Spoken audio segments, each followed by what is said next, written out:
how to automatically back up and recover Telegram messages. Hey, everyone! Welcome back to our channel.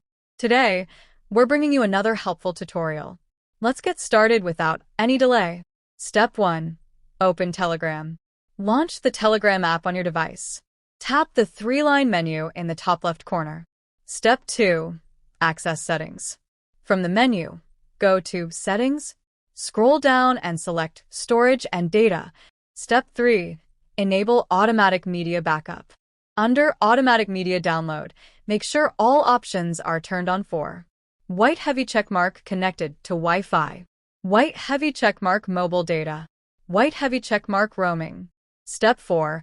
Recover deleted messages. Once this setting is enabled, any media you receive will automatically be backed up to your Gmail account.